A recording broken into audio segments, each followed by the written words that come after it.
Allah Subhanahu wa taala berfirman di dalam Al-Qur'anul Karim, "Innallaha la yaghfiru an yushraka bihi wa yaghfiru ma duna dzalika liman yasha."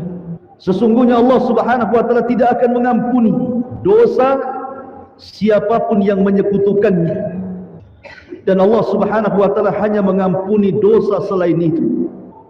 Dari ayat ini menunjukkan bahwa tidak ada dosa yang paling besar di kolong langit melebihi kesyirikan kepada Allah Subhanahu wa taala. Sebagaimana hadis Nabi sallallahu alaihi wasallam, ketika Nabi sallallahu alaihi wasallam bertanya kepada para sahabatnya, "Tahukah kalian apa dosa yang paling besar?" Maka sahabat mengatakan, "Allah wa rasuluhu a'lam." Allah dan Rasulnya yang tahu. Maka Nabi sallallahu alaihi wasallam menyebutkan yang pertama, al-isyraku billah, seseorang menyekutukan kepada Allah Subhanahu wa taala. Dan salah satu jenis kesyirikan yang disebutkan oleh para ulama tauhid adalah orang yang datang ke paranormal, orang yang datang ke dukun, orang yang datang ke tukang santet dan tenung. Ma'asyiral muslimin yang dimuliakan Allah Subhanahu wa taala, Nabi sallallahu alaihi wasallam di dua hadis mengancam dengan ancaman yang sangat berat orang yang datang kepada dukun-dukun, tukang-tukang sihir, baik yang berkedok agama ataupun yang tidak. Kata Nabi sallallahu alaihi wasallam, "Man ata arrafan fasala an syai'in lam tuqbal salatuhu arba'ina yawman."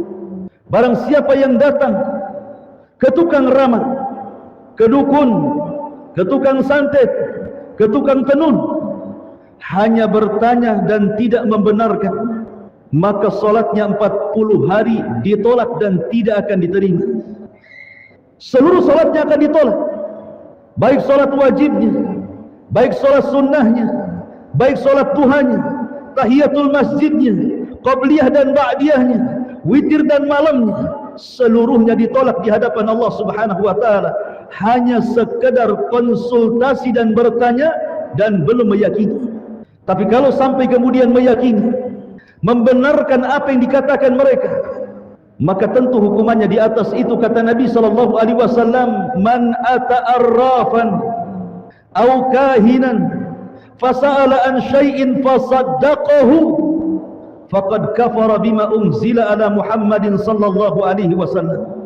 Barang siapa yang datang ke dukun, datang ke peramal, tukang tenun dan yang semacamnya, dia bertanya, membenarkannya, bahkan jadi pasiennya, maka dia telah kufur dengan syariat Muhammad sallallahu alaihi wasallam alias keluar dari Islam. Dia harus mengulang syahadatnya. Ma'asyiral muslimin yang dimuliakan Allah Subhanahu wa taala, akhir-akhir ini banyak praktek-praktek perdukunan, apakah itu benar ataukah itu settingan, menyebar di dunia media, dan itu menjadikan pengaruh yang sangat besar, terutama bagi para penontonnya yang tidak memiliki akidah dan tauhid. Terkadang mereka membenarkan tontonan mereka, atau mungkin kalau cerdas sedikit, mereka mengatakan, "Ah, ini settingan saja," tapi dia tetap menonton. Ma'asyiral muslimin yang dimuliakan Allah Azza wa Jalla, kenapa dalam Islam dunia perdukunan sangat dilarang? Karena dalam dunia perdukunan itu ada istikhdamus syayatin. Mereka menggunakan pertolongan-pertolongan dan bantuan-bantuan jin dari kalangan syaitan. Ma'asyiral muslimin yang dimuliakan Allah Subhanahu wa taala, dan kita tahu bahwa hukum seseorang bekerja sama dengan jin sudah jelas dibahas oleh para ulama.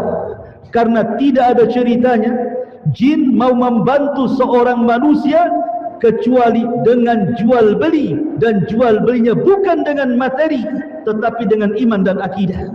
Makanya kenapa Allah Subhanahu wa taala mengancam mereka dan mengatakan, "Walaqad alimu laman ishtarahu ma lahu fil akhirati min khalaq."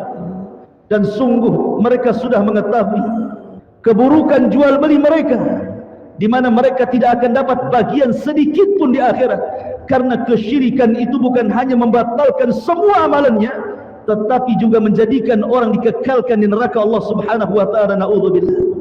Ma'asyiral muslimin yang dimuliakan Allah Subhanahu wa taala, Ada sebagian paranormal, sebagian perdukunan menggunakan sistem pengobatan yang tidak diajarkan Nabi SAW.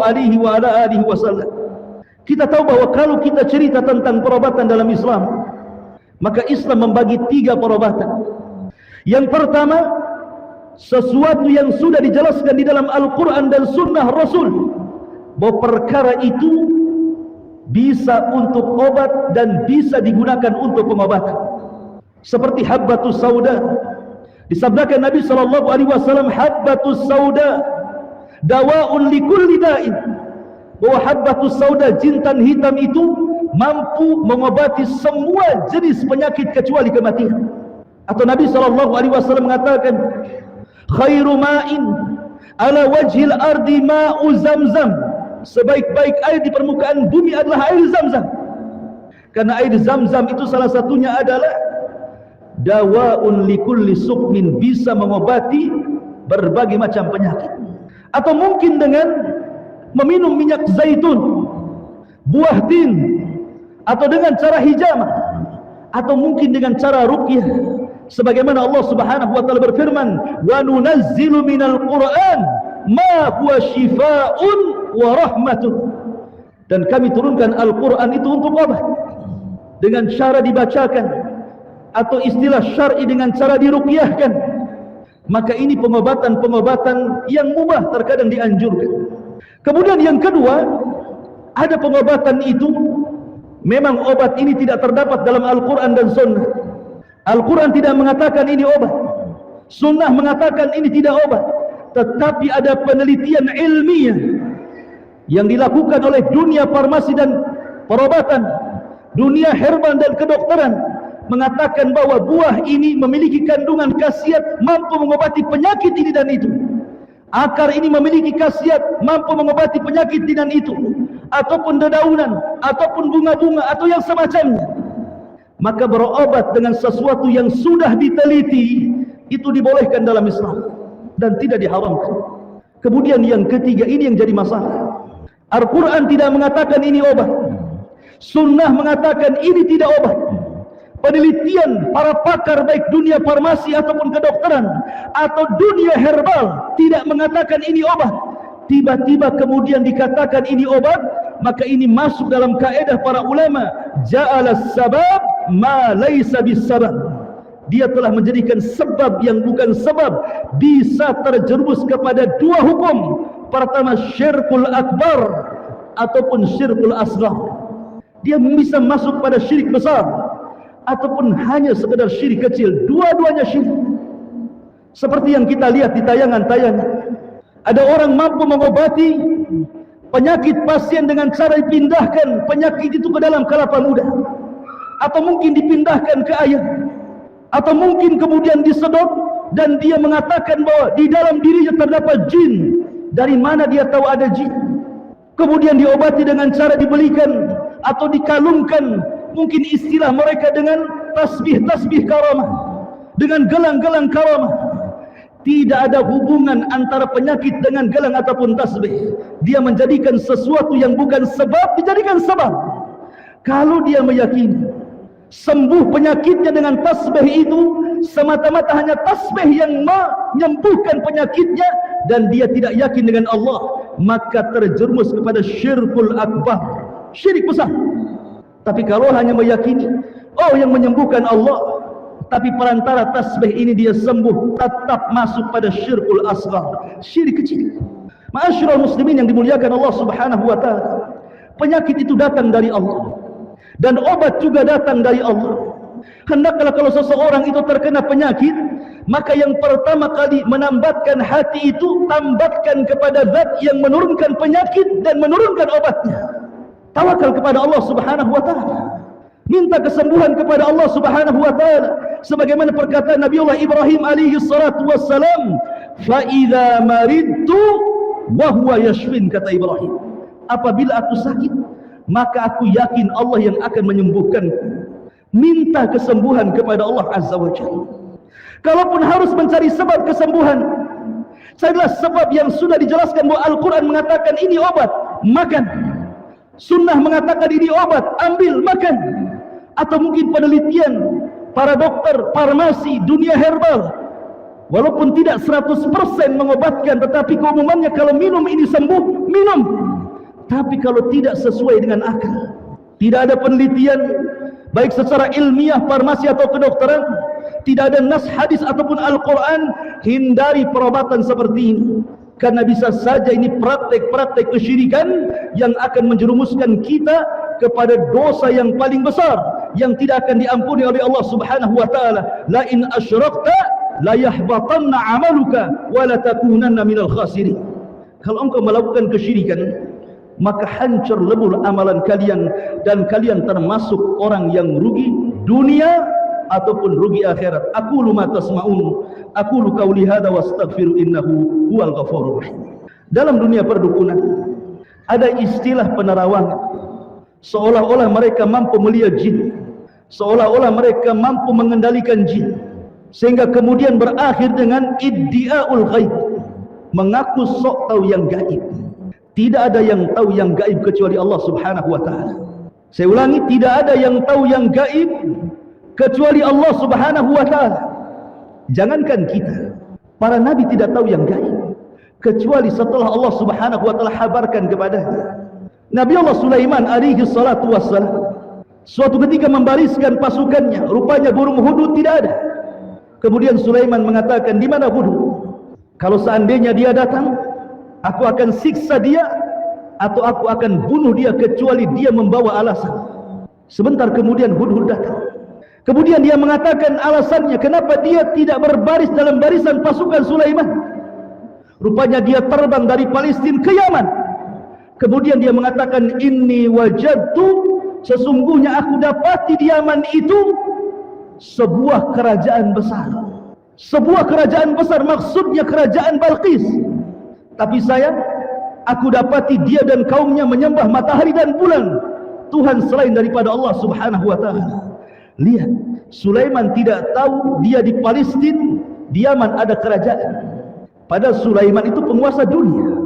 Ditundukkan padanya angin, ditundukkan padanya awan, ditundukkan padanya binatang, bahkan jin tunduk kepada Sulaiman. Tapi dia tidak tahu yang gaib di Yaman itu ada kerajaan, kecuali setelah diberitahu hudud. Bahkan ketika Nabi Sulaiman meninggal dunia, kemudian Nabi Sulaiman hanya terduduk dalam singgasananya, jin masih bekerja.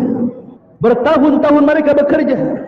Setelah kemudian rayap-rayap menggerogoti singgasana Sulaiman, kemudian singgasananya roboh, Sulaiman pun ikut roboh. Jin mengatakan, sungguh kalau seandainya kami tahu Sulaiman sudah mati sejak dulu, tentu kita tidak terhina seperti ini bekerja kepada Sulaiman. Nabi Sulaiman tidak tahu yang gaib, jin-jin pun tidak tahu yang gaib. Tiba-tiba kemudian datang orang-orang yang mengaku orang cerdas, orang pintar, dibungkus dengan agama, mengaku dirinya gus, kiai, ustaz, tuan guru, kemudian membuka praktek dan mengatakan tahu yang gaib. Wallahi, dustakan pengakuannya. Tidak ada yang tahu kegaiban kecuali Allah Subhanahu wa taala, illa manil tagha mir rusul, kecuali orang-orang yang diridhoi dari kalangan rasul. Selain rasul tidak ada tahu yang gaib.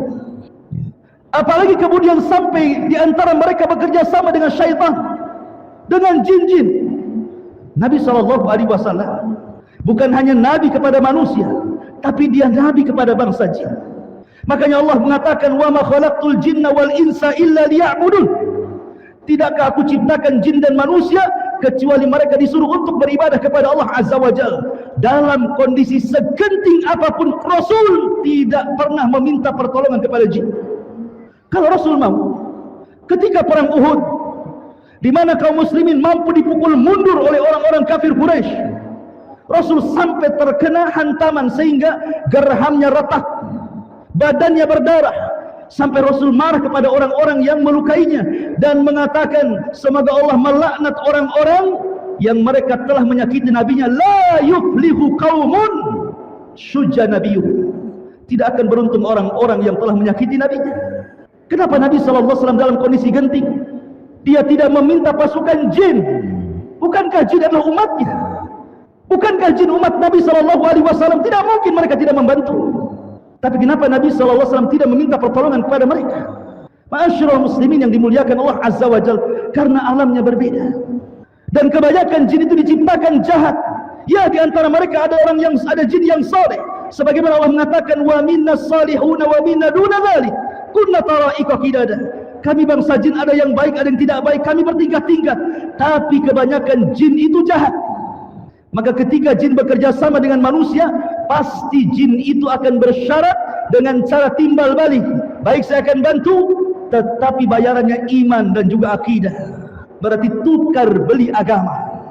Ma'asyiral muslimin yang dimuliakan Allah Subhanahu wa taala, kalau dari sini kita tahu bahwa mereka adalah para pendusta, sebagaimana Nabi sallallahu alaihi wasallam mengatakan kepada para peramal, satu kebenaran, 99 kedustaan.